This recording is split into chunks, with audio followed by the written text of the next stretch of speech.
जय श्री राम। प्यारे भक्तों, प्रेम से कहना जय सीताराम। मैं आशा करती हूँ आप सभी लोग स्वस्थ होंगे और सीताराम की भक्ति में मगन होंगे। प्यारे भक्तों, मैं स्वागत करती हूँ आपका अपने ही चैनल PA स्टोरी पर। मैं आपके लिए बहुत खूबसूरत साखी लेकर आई हूँ जिसका शीर्षक है शाप मुक्ति। प्यारे भक्तों, चलिए साखी प्रारंभ करते हैं। एक दिन ऐसा हुआ कि मैं अपनी बूढ़ी दादी की आंखों का इलाज कराने दिल्ली के एक बड़े प्रसिद्ध नेत्र चिकित्सक डॉक्टर प्रभात के पास गया। लगभग अंधी हो चुकी दादी को सहारा दिए जब मैं डॉक्टर प्रभात के कमरे में पहुंचा तो उन्होंने मुस्कुराते हुए दादी का स्वागत किया। आओ आओ दादी अम्मा, कहो क्या तकलीफ़ है। दादी ने आवाज़ से ही डॉक्टर की उम्र का अनुमान लगाकर कहा, कोई तकलीफ़ नहीं बेटा, बस बुढ़ापे की मारी हूँ। बुढ़ापे में नज़र कमज़ोर हो ही जाती है, पर मैं तो आँखों का डॉक्टर हूँ। दादी अम्मा, बुढ़ापे का इलाज मेरे पास कहाँ? डॉक्टर प्रभात ने हंसते हुए कहा। मेरी दादी भी कम विनोदी स्वभाव की नहीं, कहने लगी, कोई बात नहीं बेटा, तुम आँखों का इलाज ही कर दो। बुढ़ापे का इलाज तो भगवान के पास भी नहीं है। यह सुनकर डॉक्टर प्रभात हंस पड़े और दादी से बात करते हुए उनकी आँखों की जांच करने लगे। उन्होंने विस्तार से कई उपकरणों और यंत्रों की सहायता लेकर दादी की आँखों की जांच की। बीच बीच में वे बातचीत और हंसी मजाक भी करते जाते थे। मैं चुपचाप बैठा डॉक्टर प्रभात की ओर देख रहा था। पहले तो मुझे उनकी हंसी ही कुछ जानी पहचानी लगी थी, फिर ध्यान से देखने पर उनका चेहरा भी कुछ परिचित सा मालूम हुआ, लेकिन याद नहीं आ रहा था कि मैंने इन्हें पहले कहाँ देखा है। आखिर जब उन्होंने दादी की आंखों की पूरी जांच कर ली तो मैंने पूछ ही लिया, आप कहाँ के रहने वाले हैं डॉक्टर साहब? अरे हम भी इलाहाबाद के ही हैं, दादी मुझसे पहले ही बोल उठी। अच्छा, बड़ी खुशी हुई। डॉक्टर प्रभात ने सचमुच खुश होकर पूछा, इलाहाबाद में कहाँ रहते हैं आप लोग? दादी ने जो ही कमरे हमारे इलाहाबाद वाले घर का पता ठिकाना बताया। डॉक्टर प्रभात ने मेरी तरफ देखा और अचरज भरी प्रसन्नता से बोले, अरे तुम बबलू तो नहीं हो? अरे तुम मंटू? अचानक मेरे मुंह से निकल गया। आप मेरे बचपन के मित्र मंटू हैं ना? हाँ भाई, मैं मंटू ही हूँ। वाह यार, तुम खूब मिले। तुम तो शायद जब दूसरी या तीसरी कक्षा में पढ़ते थे तभी अपने परिवार के साथ दिल्ली चले आए थे। वहाँ मुझे तो स्वप्न में भी आशा नहीं थी कि जीवन में फिर कभी तुमसे भेंट होगी। सच बड़ी खुशी हुई तुमसे मिलकर। मुझे भी, मैंने अत्यंत प्रसन्न होकर कहा। तभी डॉक्टर प्रभात ने दादी का चेहरा ध्यान से देखा और अचानक उनकी मुस्कान लुप्त हो गई।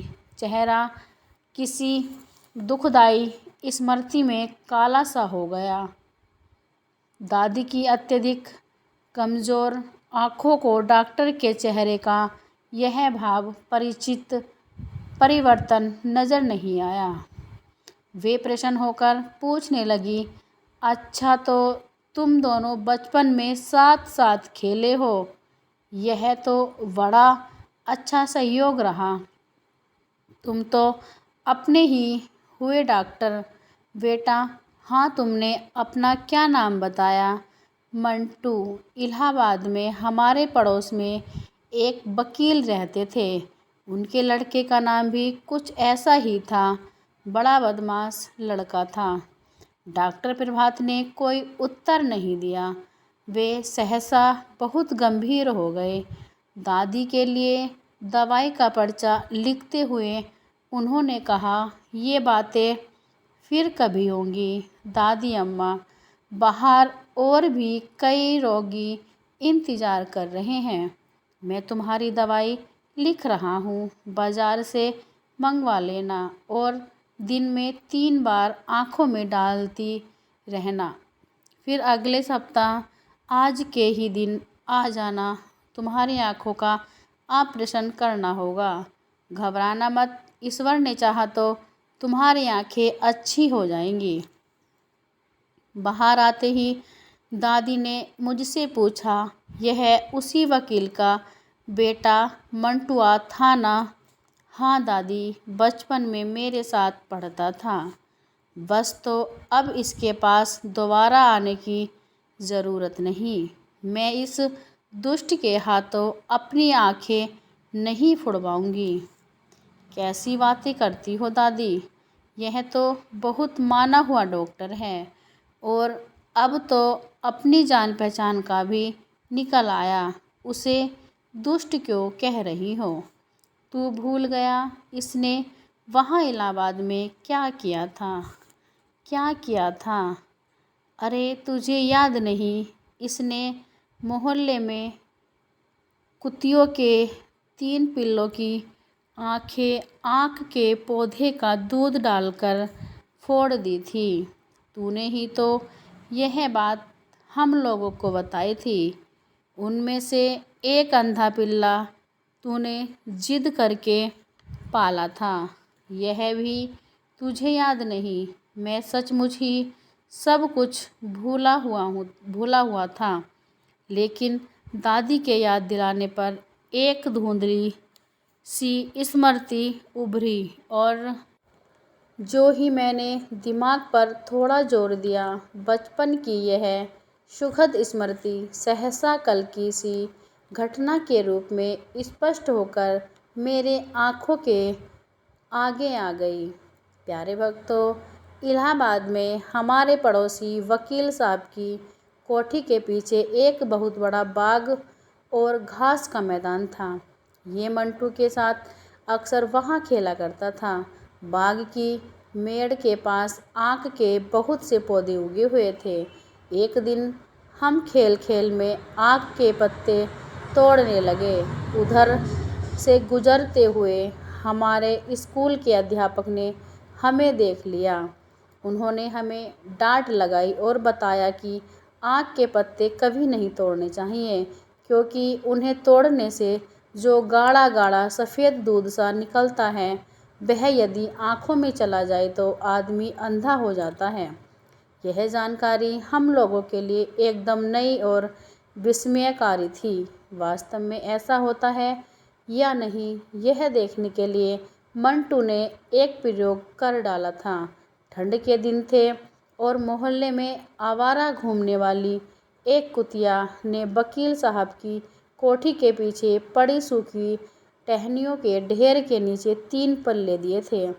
पिल्ले बड़े सुंदर थे। मैं और मंटू उनसे खेला करते थे। आँख के दूध के भयानक असर की जानकारी मिलने के कारण अगले दिन जब मैं स्कूल से आकर खाना खाने के बाद मंटू के साथ खेलने गया, तो मैंने देखा मंटू आँख के पौधों के पास बैठा है और उसके घुटनों में दबा एक पिल्ला के कर रहा है। 2 पिल्ले पास ही कू करते इधर उधर भटक रहे थे। नज़दीक जाकर मैंने देखा तो हैरान रह गया। मंटू आँख के पत्ते तोड़ तोड़ कर उनका दूध पिल्ले की आँखों में डाल रहा था। यह तूने क्या किया बेवकूफ़, पिल्ला अंधा हो गया, मैंने चिल्लाकर कहा। मंटू ने उस पिल्ले को नीचे रख दिया और बोला, मैंने इन तीनों की आँखों में आग का दूध भर दिया है। अब देखेंगे ये तीनों अंधे होते हैं या नहीं। उस गाढ़े चिपचिपे दूध से तीनों पिल्लों की आँखें बंद हो गईं। प्यारे भक्तों, कुछ दिनों बाद आंखें तो शायद खुल गई थी, लेकिन वे अंधे हो गए थे। मंटू के इस कुकृत्य की जानकारी केवल मुझे ही थी। मैंने उसे उन प्यारे प्यारे पिल्लों को अंधा बना देने के लिए बहुत बुरा भला कहा था और वकील साहब से शिकायत करने की धमकी भी दी थी। लेकिन मंटू को एहसास हो गया था कि उसने अपनी जिज्ञासा शांत करने के लिए इस प्रयोग के रूप में एक बड़ा पाप कर डाला है। उसने गिड़गिड़ाकर मुझसे कहा था कि वह बात मैं किसी को न बताऊं। मैं शायद बताता भी नहीं, लेकिन जब उन 3 पिल्लों में से 2 दिन रात कू कू करते इधर उधर से भटकते हुए मर गए, मुझे बहुत दुख हुआ और उस दिन मैं बहुत रोया। दादी माँ और परिवार के अन्य सभी लोग मुझसे बार बार पूछने लगे कि मैं क्यों रो रहा हूँ।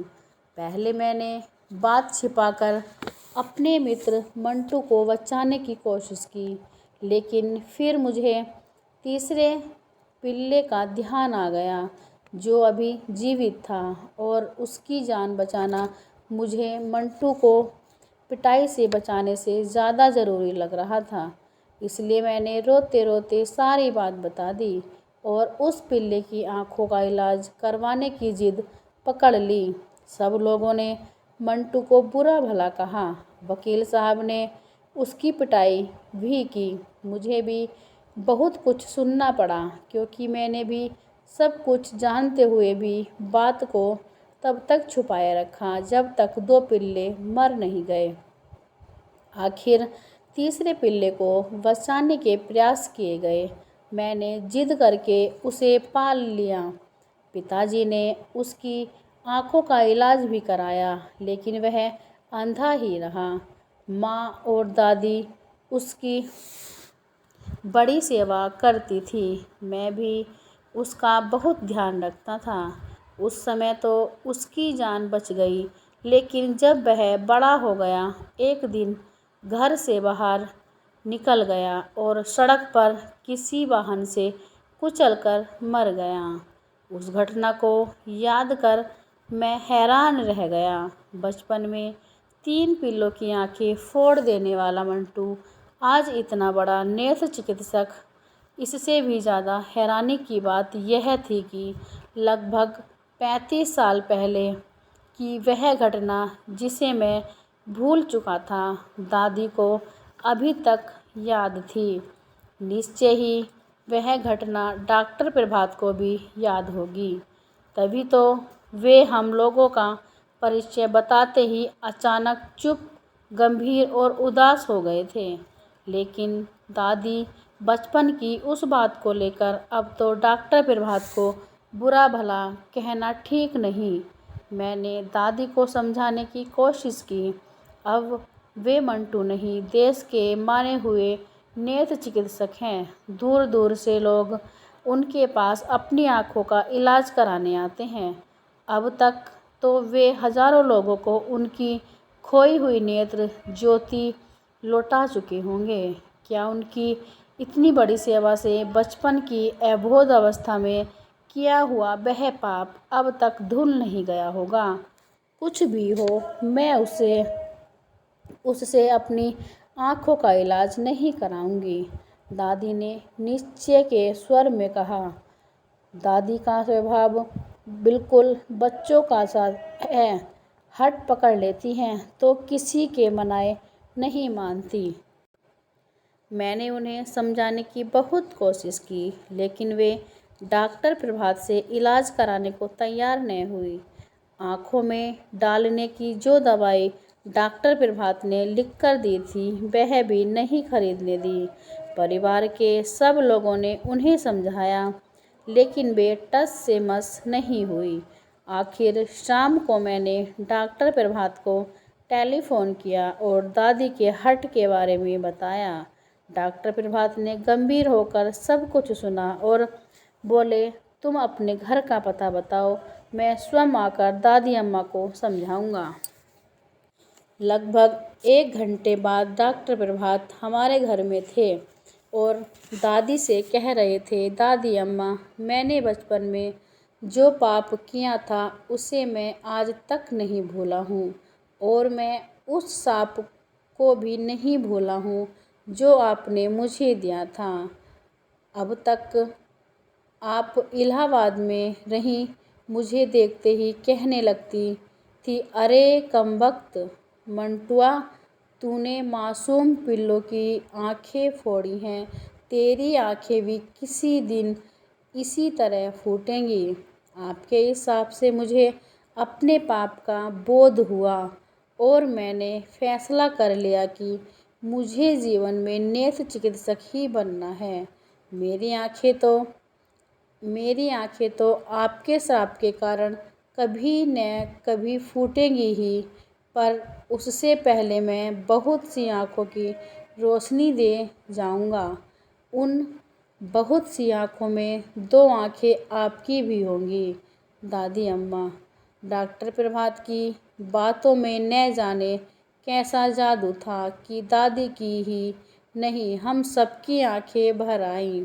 दादी तो इतनी भावुक हो उठी कि उन्होंने डॉक्टर प्रभात को पास बुलाकर हृदय से लगा लिया। उसके सिर पर स्नेहपूर्वक हाथ फेरते हुए कहा, जीते रहो मेरे लाल, तुम्हारे आंखों की ज्योति हमेशा बनी रहे। इसके बाद दादी ने मुझे कहा, अरे बबुआ, तेरा बाल सखा आया है, इसकी खातिरदारी नहीं करेगा? जा, इसके लिए अच्छी सी मिठाई लेकर आ, और सुन, इसने मेरी आंखों के लिए जो दवाई लिखी थी न वह भी खरीद लाना, और मैं अपनी आंखों का इलाज इसी डॉक्टर से कराऊंगी।